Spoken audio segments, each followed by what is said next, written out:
Hi, I'm Sarah. Welcome back to my channel where I'm just talking about whatever at this point. I'm like your internet bestie that's like a hot mess. And case in point, I put on bright pink eyeshadow and then used a lip product that turned out to be a lip stain. And so now when I tried to take it off because I was like, this is too like Malibu Barbie, we can't, we're stuck with it forever. And all in the effort to match the back of my sweatshirt, like the lettering on the back of my sweatshirt, which who does that? Nobody's gonna be looking at my face and the back of my sweatshirt at the same time, so why did I even try to match that? There's just a lot going on. I'm thinking about the concept of getting it together, and I'm really reflecting on some of my life choices as of late, and just kind of this pattern that I have been detecting, honestly, over like the last decade and then some. We are beyond hope at recognizing red flags, okay? I've done videos of like red flags of an MLM and stuff, but like in general, I am an optimistic person and I try not to look for red flags, even though I know I should, okay? So maybe we'll do a video about that in the future, but right now, I feel like that's asking too much.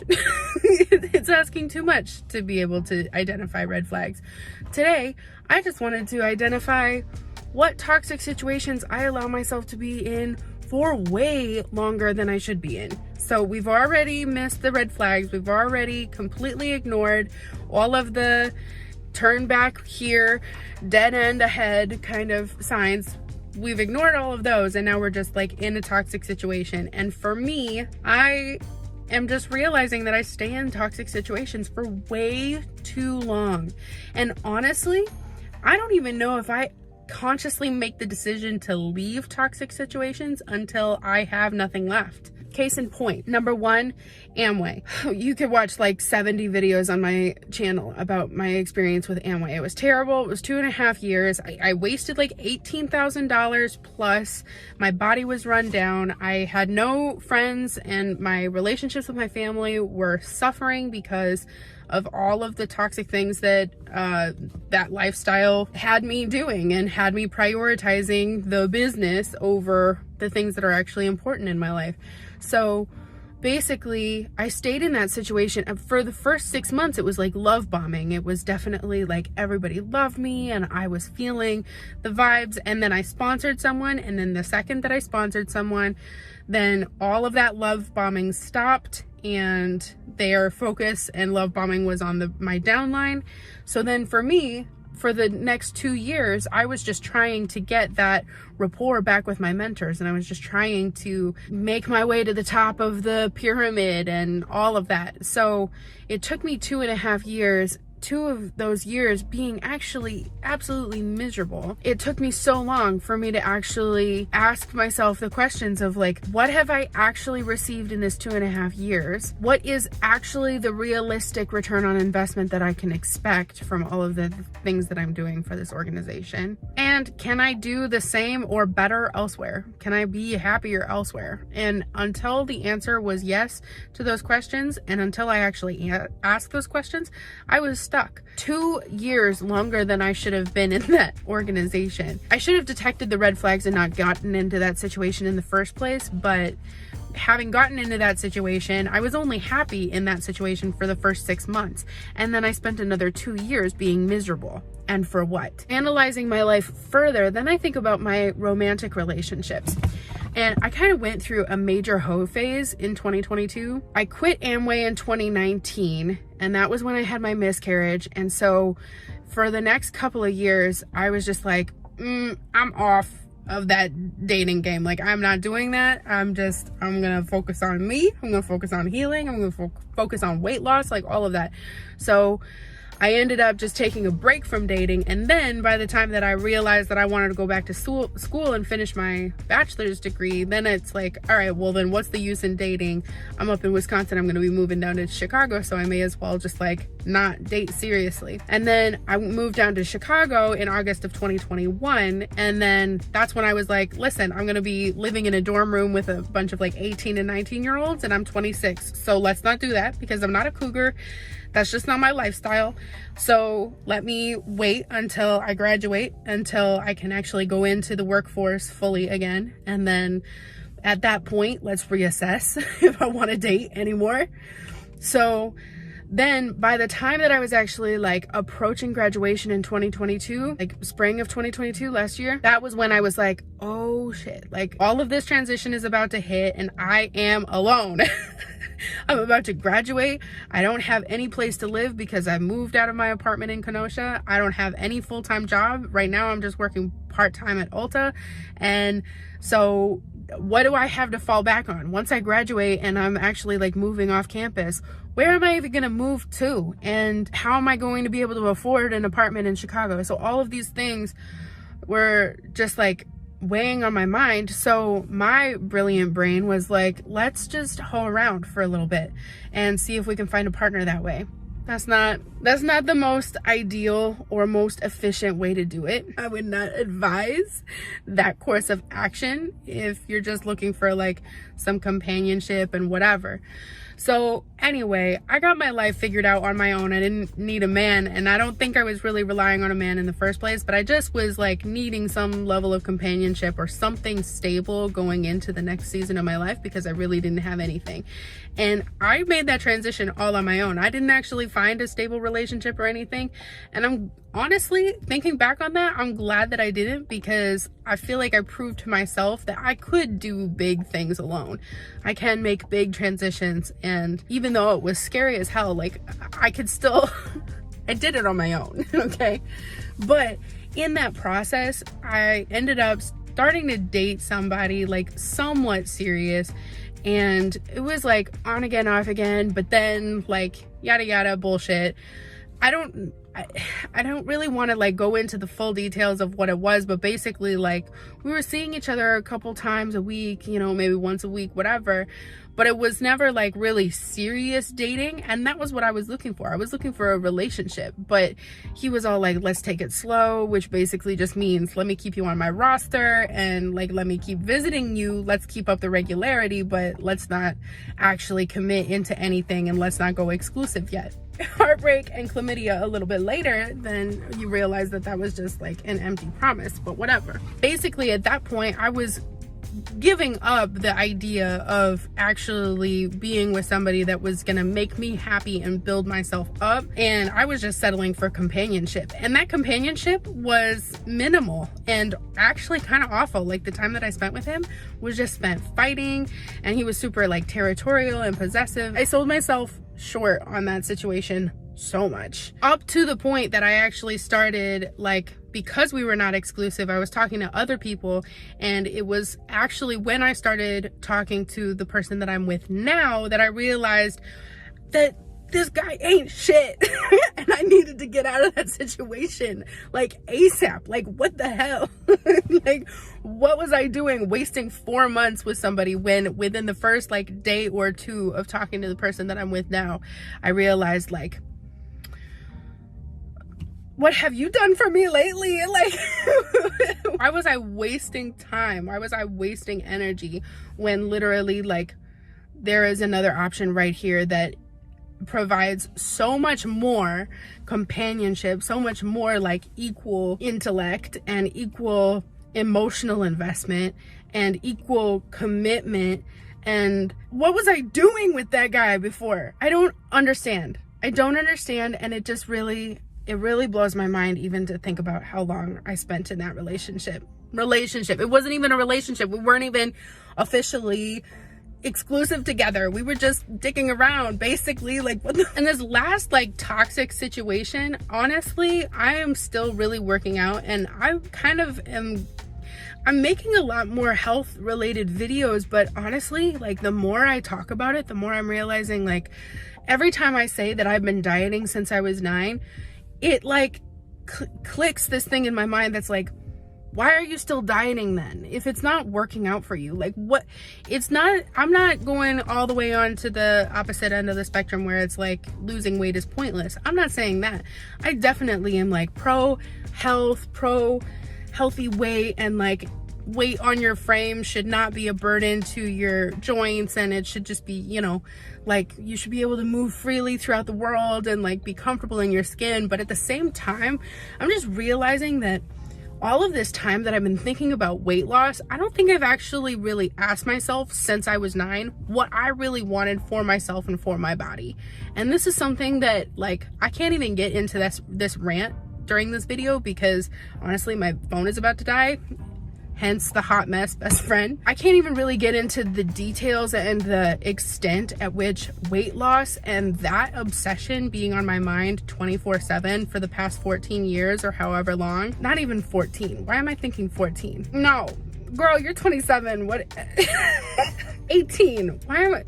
Math is just not, whatever. It's been a while. It's been over a decade that I've been trying to diet and it has not produced any fruit. You know, I have kept off, like lost and kept off 60 pounds since leaving Amway, and I had actually lost like an additional 20 pounds on my channel, but I gained that 20 pounds back. So, you know, we're just sticking with 60 at this point, and that has improved my life tremendously. But at this point, now I'm thinking like, we need to actually define, we as in me and, you know, my multiple personalities, but I need to actually define what it is that I want.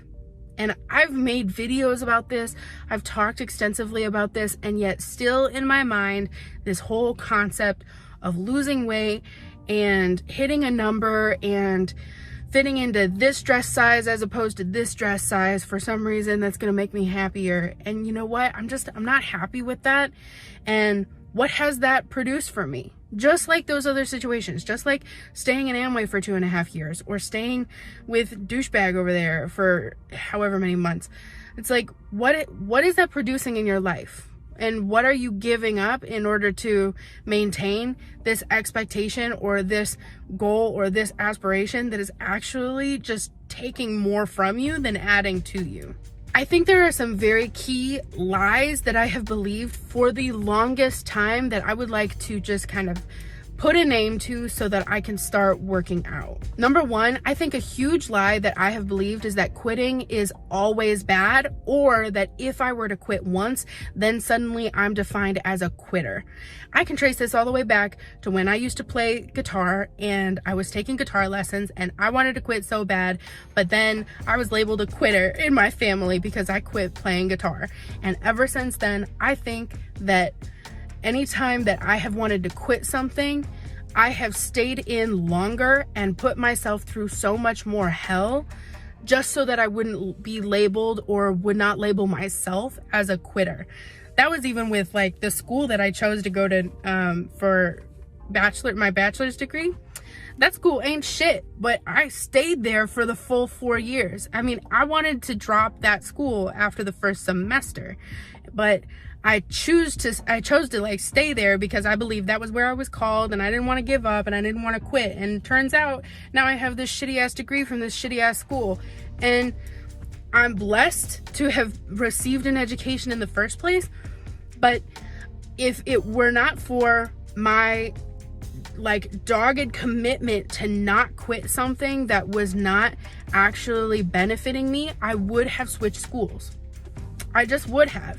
And this is something that I didn't even have written in my notes, but I'm like processing this now. There's so many things in my life that if I just realized that quitting was actually an option, I probably would have quit it and I would have started something different that may have added more to my life. And I can't go back in my head and think retrospectively like all of the mistakes or all of the shoulda, woulda, couldas, but there are some things that, like key moments that I decided not to quit that turned out to actually not pay off in the end, and I have to acknowledge those things so that I don't make those mistakes in the future. The second lie that I have believed is that pursuing greener grass is always unproductive. You know, that whole like saying of the grass is always greener on the other side, being like, you know, be happy with what you have right now and right here, instead of just thinking always that there's something better out there. And I get that, especially like in relationships and stuff. Like you can't just always be having a wandering eye when it comes to those kind of things. And you do have to like appreciate and actually like add value to the things that add value to you. But at the same time, I think that there are definitely scenarios in life that we do need to be able to look out elsewhere and look outside of ourselves to be able to see what possibilities and opportunities opportunities are out there, because those things are very well within reach if we would just be able to take the blinders off for a moment and see that there are other things. Just like with Amway, if I would have just put my money towards something else, I would have been able to, you know, get my cosmetology degree. And like, don't even roast me about my cosmetology skills with this makeup right here. But seriously, I could have actually like taken that $18,000 and put that towards something, or gotten out of debt, and I could have actually been debt free with the amount of money that I was spending on Amway. I could have actually like taken the blinders off and seen how many different things that I could have achieved other than just spinning my wheels in Amway. A big lie that I have believed, or had believed for a long time, and still hear about this from like other people who were in Amway, is that the only way to not have wasted your time or energy or money or anything like that is to not give up, but to keep spending that more. Keep spending more money, more time, more energy, and that way all of the things that you've already paid won't go to waste. And that's just not, it's categorically untrue. I think that's a lie that your upline wants you to believe, that okay, well, you've already spent so many months and so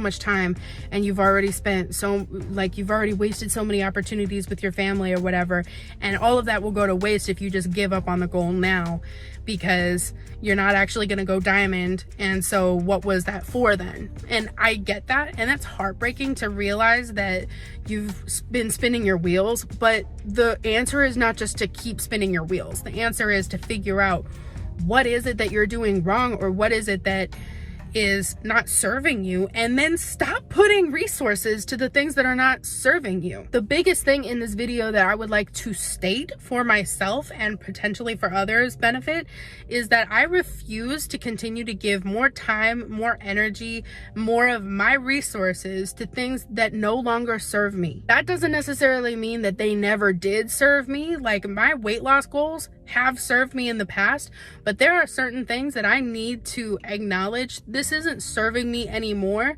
and therefore I am no longer going to be putting more time and effort into that thing, because it's a wasted cause. I'm getting really heated in this conversation, number one, because it's actually really hot in this car and this sweatshirt is like not helping, but I'm actually getting really heated in this conversation and in this discussion because it has been something that I have not been able to get through my own mind for so long. And I think that this is the first video that I am making almost like just toward myself, and almost like a free flowing thought kind of conversation to myself about the fact that I stay in for way too long. I put up with shit for way too damn long, and I just need to stop. I need to stop. Okay, we thought we learned our lesson with Amway, and then we moved on to some bullshit with some dating situations. And now what are we doing? What are we doing? There's still things in my life, there's still goals and aspirations in my life that honestly are not serving me. They are not giving me the return on my investment, and I am needing to really reassess what exactly am I aiming for. It's not necessarily to say that like weight loss is not something that's going to serve me. It will, but something isn't clicking. You know what I mean? Something isn't clicking. I've been doing this since I was 9 years old. Something clicked before, but right now it's just not clicking, and I don't know what that is, but I sure as hell am not gonna put any more resources or time into things that are not gonna serve me anymore. So that's just basically my little rant for today. I love you guys so much. Thank you so much for watching. I'm sorry for any vulgarity or just little heated moments of passion in which I lose tact and class. But you know what? I don't know. This is just who I am today, and this is what we're doing. This is what we're on. So anyway, love you guys so much. Consider subscribing if you aren't subscribed already. Like the button or whatever you do on YouTube. Just do the things if you want to. And yeah, I'll see you in the next one. Okay, bye.